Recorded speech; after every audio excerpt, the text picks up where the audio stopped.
என்னது சந்தானம் திரும்பி வந்திருக்கிறாரா, பல கோடி சொத்தோடு வந்திருக்கிறாரா, பெருஆளா வந்திருக்கிறாரா அப்படின்னு எல்லாரும் கேட்குற மாதிரி சந்தானம் திரும்பி வர போகிறாரு அப்படிங்கிறது தான்.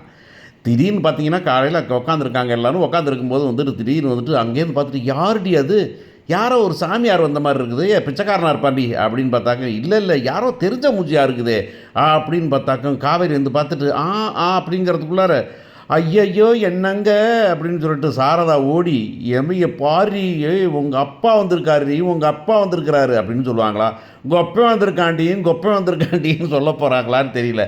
அந்த பக்கம் இருந்து அந்த பிள்ளை ஒடியார போகுது, ஏன்னா ரொம்ப சின்ன பிள்ளை அதுதானே அப்படிங்கிற மாதிரி சிந்து ஒடியாந்து அப்பா அப்படின்னு போனால் மனுஷன் ஓம் சாந்தி அப்படின்னு சாமியாரா வரார். சாமியாரா வந்து எல்லாம் உலகத்தையே உங்களுக்காக கொண்டு வந்திருக்கிறேன், நான் போயிட்டு வந்திருக்கேன், காசி ராமேஸ்வரம் போயிட்டு வந்திருக்கேன் அப்படின்னு. உங்கள் அப்பா தான் செத்து போயிட்டாருடி உங்கள் அப்பன் அப்படின்னு பாட்டி சொன்னாங்க. என்னது செத்து போகிறான், அவரே அவன் மாதிரி வேறவனாக இருக்க போகிறான்டி, எல்லாத்தையும் ஏமாத்து பரலாக இருக்க போகிறாங்க. அது சரி, புஸ்ரா புழைச்ச அப்பனே ஏமாத்துறப்ப இருந்தேன், யார் நீ அப்படின்னு கேட்டா, என்ன காவேரி என்னை தெரியல, நான் தான் உங்கள் அப்பா சரவணன், சந்தானம், சரவணன் இல்லை சந்தானம். என்னது சந்தானமா, ஆமாம், இப்போ சந்தானம் ஸ்குவிக் 3 அப்படின்னு பேர் வச்சுட்டேன் நான், பெரிய சுவாமிகளா அப்படின்னு சினிமாவில் தெரிந்தால் எல்லோரும் திருநூறு வாங்கிக்கோங்க அப்படின்னு சொல்லி கொடுக்க போகிறாரு. ஏன்னா இந்த கதையில் எதை சொன்னாலும் நம்புவோம் அப்படிங்கிறது சொல்லும்போது, ஏங்க இப்படி சொல்லுங்கள் கொஞ்சம் இன்ட்ரெஸ்டானாச்சும் போகுங்க அப்படின்னு நம்ம சொல்ல வேண்டியதாக இருக்குது. ஏன்னு கேட்டால் 2 பொண்டாட்டி இருந்தால் முதல் பொண்டாட்டிக்கு 2வது பொண்டாட்டி எப்படி ப்ரூவ் பண்ணுறதுங்கிறத பற்றி பக்கித்தனமாக படித்தவன் படிக்காதவன் எல்லாம் சேர்ந்து வந்து கும்மா போட்டு பேசுகிறாங்க பார்த்தீங்களா, கண் கொண்டு பார்க்க முடியல.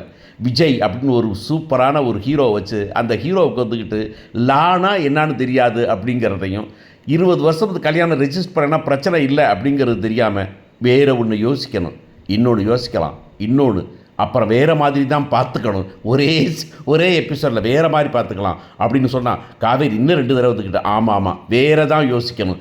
சரி வேறு தாண்டா என்னடா முதல்ல யோசிக்கலாம் அப்புறம் வேறு யோசிக்கலாம், சும்மா பக்கித்தனமாக பேசிக்கிட்டு கப்பித்தனமாக பேசிக்கிட்டு அப்படின்னு பார்த்தா இன்றைக்கெல்லாம் சான்ஸ் லெஸ்ஸுங்க. ஏங்க நாங்கள் தான் சொல்கிறோம் லீகலாக வந்துட்டு 2வது பொண்டாட்டி வந்துட்டு முதல்ல லீகலாக அப்படின்னு பார்க்குறோம், முதல்ல அது ப்ரூவ் பண்ணணும் பாரு.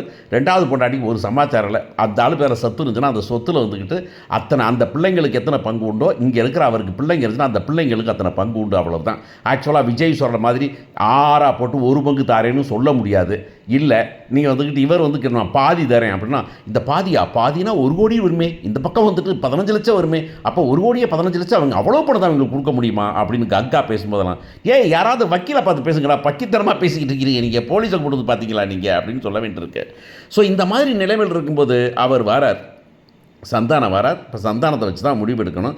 உடனே வந்து வாங்க அப்படின்னு, நீங்கள் தான் சந்தானமாக வாங்க முதல்ல பிரச்சனையை முடிச்சு வைங்கள போகிறோம் ஊர் கூட்டு போங்க அப்படின்னு பாட்டி இந்த அத்தாவும் சொல்ல, இவர் வந்துக்கிட்டு என்ன காவேரி என்ன இது உங்கள் அப்பா சாமியார் வந்திருக்கிறாரு, முதல்ல அவர் என்ன ஆனார் அப்படின்னா அவர் உட்காந்து கதை சொல்கிறார். இப்படி தான் கடன் தொல்லை தாங்க முடியல, எல்லா பக்கமும் 2 பொண்டாட்டி, 1 பொண்டாட்டி தொல்லையே தாங்க முடியாது, 2 பொண்டாட்டி தொல்லையை தாங்கி எப்படி தாங்கிறது அப்படின்னு கிளம்பி நான் வந்துட்டு இன்னொருத்தன் செத்து போனப்போ அவன் பணத்தை வச்சுட்டு நான் பாட்டில் காசி ராமேஸ்வரன் போயிட்டு இப்போ தான் வரேன், எல்லாம் ஞானம் பெற்று வந்திருக்கிறேன், உங்கள் உலகத்தையே உங்களுக்காக தூக்கிட்டு வந்திருக்கிறேன் அப்படின்னா, உலகத்தை தூக்கிட்டு இருக்கட்டும், முதல்ல பொட்டாட்டியை போடுறா 2வது பொண்டாட்டி கல்யாணம் முடித்த பக்கி அப்படின்னு சாரதா விடு, அதை அந்த மனுஷனை அடிக்கிறேன் அப்படின்னாங்க.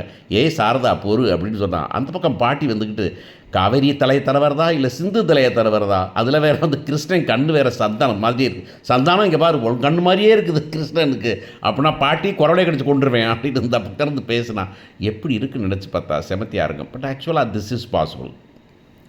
ஏன்னா இந்த கதையில் வந்து எந்த இடத்துலையும் முடிக்க முடியாது அப்படிங்கிறப்ப சந்தானத்தை திருப்பி கொண்டு வரதான் நல்லாயிருக்கும் அப்படின்னு இருந்தாலும், சந்தானத்தை வந்து என்னத்தை பிரச்சனையை தீப்பார் அப்படிங்கிறது அடுத்த பிரச்சனை இருக்குது.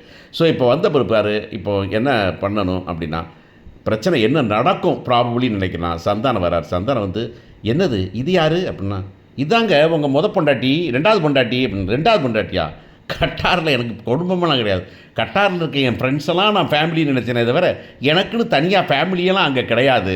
இது 2 பொண்டாட்டி கதைங்கிறதுலாம் சும்மா வெட்டித்தனமாக இருக்குது. எனக்கு சாரதா மட்டும்தான், நான் ஒரு ராமன் மாதிரி நான் வந்து சாரதா மட்டும்தான் கல்யாணம் முடிச்சிருக்கிறேன், அவெல்லாம் அது கிடையாது. குமரன் சொன்னான், குமரன் லூஸ் மாதிரி வச்சுப்பான். குமரன் வந்துட்டு அது அங்கே இருக்கிற என்னுடைய ஃப்ரெண்ட்ஸ்லாம் சேர்த்து வச்சு அது என்னுடைய ஒரு குடும்பம், எனக்கு இங்கே ஒரு குடும்பம் இருக்குது அங்கே ஒரு குடும்பம் இருக்குதுன்னு சொன்னதை அவன் 2 குடும்பம் நினச்சிக்கிட்டானே தவிர எனக்கு 2 குடும்பம்னு கிடையாது, இவங்க யாரோ ஏமாத்திருக்காங்க அப்படின்ன உடனே காவேரி இப்போ நினச்சேன், டேய் நீங்கள் பசுபதி ஆளாடா அப்படின்னு விஜய் வந்து, இதை நான் முன்னுக்கே யோசித்தேன், இதுதான் பசுபதி ஆள்னு. எனக்கும் தெரியும் பசுபதி ஏதோ விளாண்டுருக்கான், இவனை மூஞ்சியை பார்த்தா எனக்கு தெரியும், ஃப்ராடு பையன் தெரியும். இந்த பொம்பளை எங்கேயோ பார்த்துருக்கேன், எங்கேயோ வந்து சந்தையில் எங்கிட்டோ பார்த்துருக்கிறேன் நான், எங்கேயோ ஏதோ ஜாமா வித்துக்கிட்டு இருந்த பொம்பளை இது நடிக்க வந்திருக்குது அது அப்படின்னு எல்லாரும் சேர்ந்து முஞ்சான் முஞ்சி. உடனே அந்த அம்மா வந்து இல்லை அப்படின்னாங்க. சொல்லு யார் பண்ணானா? எல்லாம் பச்சுப்பத்தி தான் பண்ணுனான். பச்சுப்பத்தி என்கிட்ட வந்துட்டு நான் பணம் தரேன், இந்த சொத்தை எழுதி வாங்கி கொடுத்துரு, அந்த வீட்டை எழுதி வாங்கி கொடுத்துட்டேனாக்கா நான் உனக்கு கொஞ்சம் பணம் தரேன்னு சொன்னார். அதுக்காக இவன் எங்கள் பக்கத்து வீட்டு பையன் படிச்சுட்டு சும்மா வெட்டியாக தெரிஞ்சேன், இந்த பிள்ளை பரிதாபமாக வந்துட்டு அனாதை மடத்துக்கு போகிறேன்னு சொல்லிட்டு இருந்துச்சு. சரி என்ன பண்ணுறதுன்னு சொல்லிட்டு அவங்களுக்கு கொஞ்சம் காசு சரின்னு கூப்பிட்டு வந்தேன் அப்படின்னா. ஏய் அப்படின்னு, சரி எல்லாம் நீ 3 நல்லா சாப்பாடை போட்டு அனுப்பு, கிளம்புங்க நிவின் கிளம்புங்க போகலாம். நிவினை வேறு காணோம். ஐயோ யமுனா நிவின் காணாமல் என்னமாதிரி ஆகிப்போச்சா அப்படின்னு நம்ம வேறு யோசிக்கிற நேரத்தில் இவங்கெல்லாம் வந்துட்டு சரி இப்போ வந்து பசுபதியை பிடிப்போம் அப்படின்னு சொல்லிட்டு போலீஸில் போய் கம்ப்ளைண்ட் கொடுக்கலாம் அப்படின்னு சொல்கிறாங்க. அப்படின்னொன்னே பாட்டி வந்து, அப்பா நல்ல வேலை பாதி தலைவலி முடிஞ்சிச்சு அப்படின்னாக்கா, அப்போ மீதி தலைவலி எங்கள் குடும்பத்தை சொல்கிறீங்களா அப்படின்னு காவேரி கேட்க நல்லாயிருக்கும்.